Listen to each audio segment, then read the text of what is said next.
दोस्तों नमस्कार। आज बात अपसड़ नरसंहार की, जिसमें 11 लोगों को मौत के घाट उतार दिया गया। आधी रात को हथियारबंद लोगों ने वारिसलीगंज के अपसड़ गांव में धावा बोलकर 11 मासूम लोगों को मौत के घाट उतार दिया। दरअसल इस घटना का जो सूत्रधार था वो अशोक महतो और उसके गैंग के लोग थे, और अशोक महतो की पुरानी अदावत चल रही थी वारिसलीगंज के ही भूमिहार के दबंग नेता अखिलेश सिंह के साथ, जिन्हें सरदार के नाम से भी जाना जाता है। अपसड़ कांड की बुनियाद तब पड़ी जब अखिलेश सिंह के एक शूटर की अशोक महतो गिरोह के द्वारा हत्या कर दी गई। हत्या से बौखलाया अखिलेश सिंह का गैंग बदला लेने के लिए आनन फानन में बैक टू बैक 2 नरसंहारों को अंजाम दिया। पहला नरसंहार, जिसमें पकरी बरावा थाना क्षेत्र के एक गांव में 5 यादवों की हत्या कर दी गई, और उसके तुरंत बाद वारिसलीगंज के इलाके के ही एक गांव में 3 कुर्मी जाति के लोगों का अपहरण किया गया, और कुछ दिनों के बाद नालंदा जिले में उनकी लाश मिली। जाति का उल्लेख इसलिए कर रहा हूं क्योंकि बिहार उस दौर में जातीय संघर्ष से गुजर रहा था। प्रदेश में लालू प्रसाद यादव की सरकार थी और उनकी पत्नी राबड़ी देवी मुख्यमंत्री थी।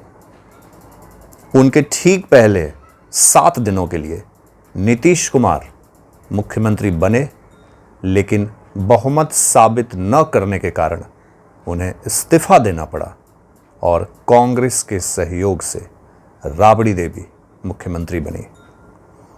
जैसा कि मैंने बताया, अखिलेश सिंह और अशोक महतो का वारिसलीगंज इलाके में पुरानी अदावत चल रही थी, और इसी का परिणाम था अपसड़ कांड। लेकिन इस अपसड़ कांड में एक और बड़ा सूत्रधार उसी गांव का अक्षत सिंह था, जो अखिलेश सिंह के गांव का रहने वाला था।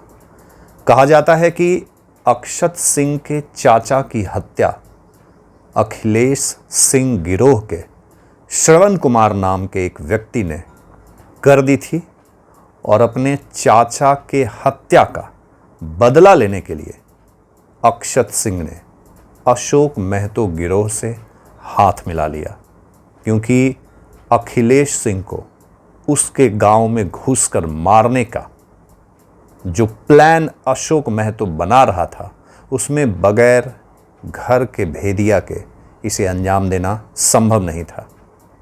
और घर के भेदिया के रूप में अशोक महतो को मिला अक्षत सिंह का साथ।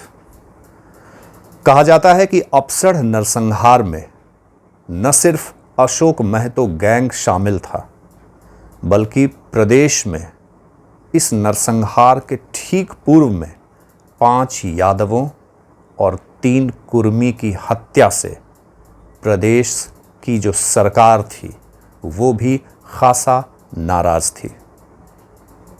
जब 5 यादवों की हत्या की गई और उसके ठीक बाद 3 कुर्मी जाति के लोग जो अशोक महतो का समर्थन कर रहे थे, जब इन लोगों की हत्या की गई, तो अपसड़ गांव और अखिलेश सरदार न सिर्फ अशोक महतो गैंग के, बल्कि बिहार सरकार और प्रशासन के रडार पर भी थे।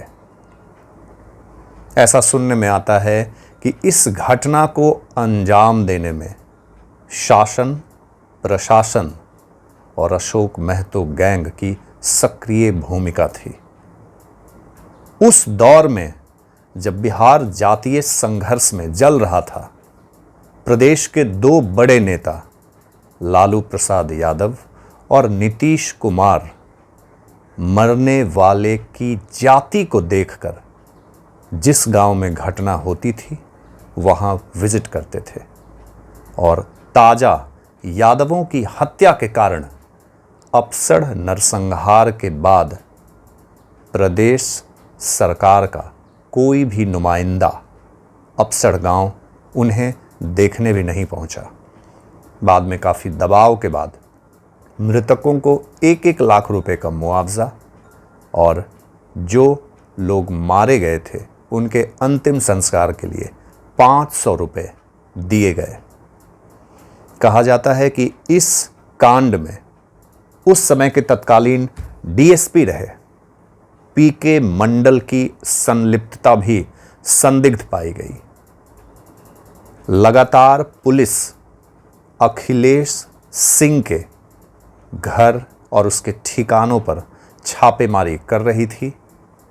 उन्हें दबोचने के लिए, अखिलेश सिंह को दबोचने के लिए लगातार पुलिस की छापेमारी की जा रही थी और जब अपसड़ कांड को अंजाम देना था, गुप्त सूत्रों से जब इन्हें पता चला कि अखिलेश सिंह आज की रात गांव में ही है, रहने वाला है, हालांकि ऐसा था नहीं, वो बच निकला, तो उस रात, जिस रात इस घटना को अंजाम देना था, घटना की पूर्व संध्या पुलिस बल के साथ पीके मंडल और उनकी टीम गांव में रेड करते हैं और गांव के लोगों के पास अखिलेश गिरोह के जितने भी समर्थक थे, उनके पास जितने भी हथियार उपलब्ध थे, प्रशासन ने उन्हें जब्त कर लिया ताकि जो रात में हमला होने वाला था उसके रिटेलिएशन में ये जवाबी कार्रवाई ना कर सके।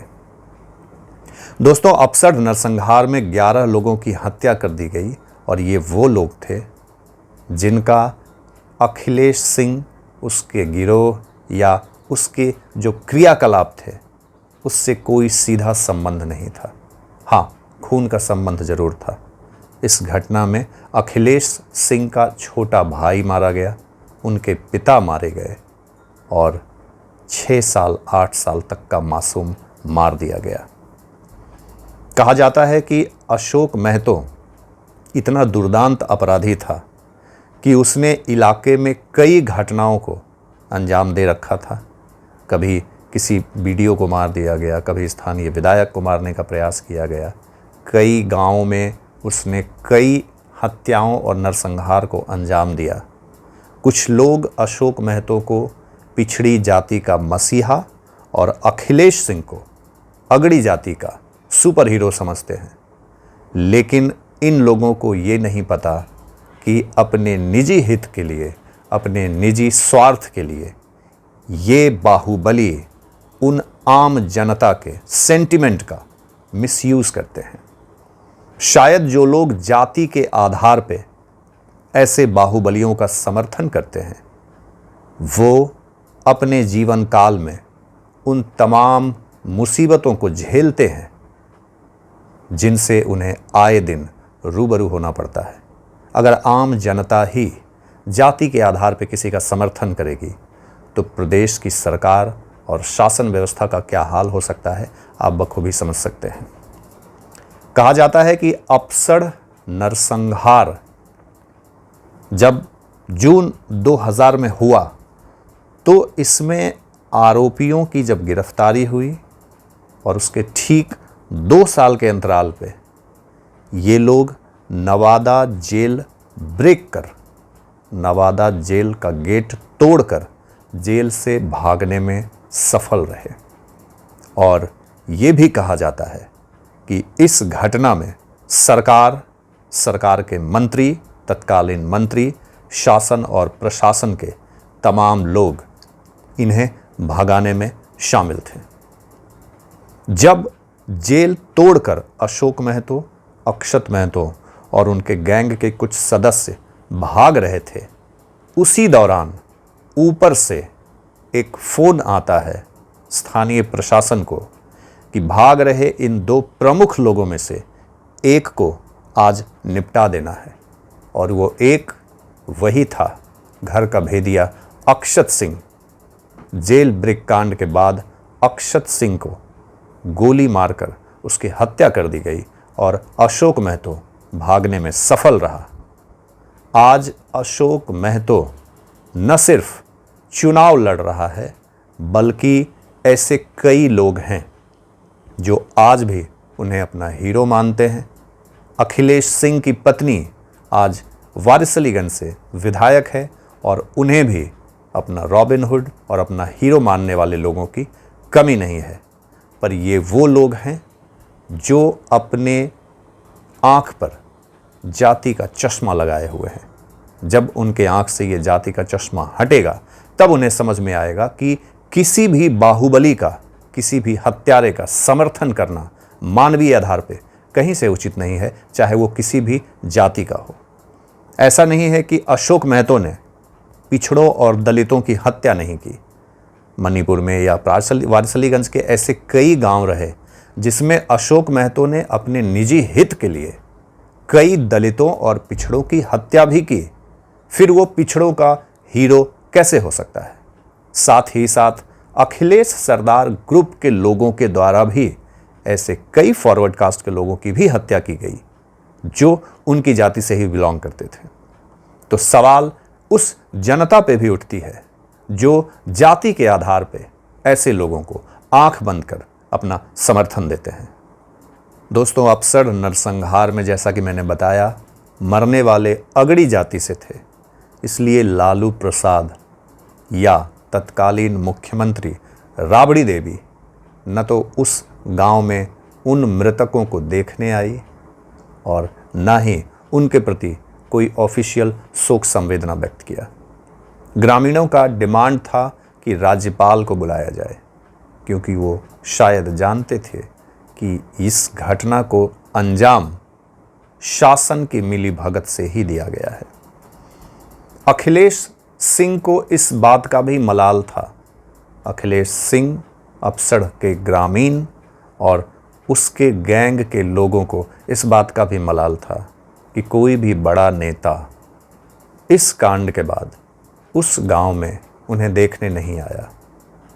हालांकि जैसे जैसे दबाव बढ़ता गया, बाद में नीतीश कुमार अफसर के पीड़ितों से मिलने जरूर गए और उसी इलाके में एक बड़े नेता राजो सिंह, जो कि इस नरसंहार के बाद मृतकों को अगड़ी जाति का नेता होने के बावजूद देखने नहीं गए, इस बात का मलाल अखिलेश सिंह को बहुत गहरा हुआ।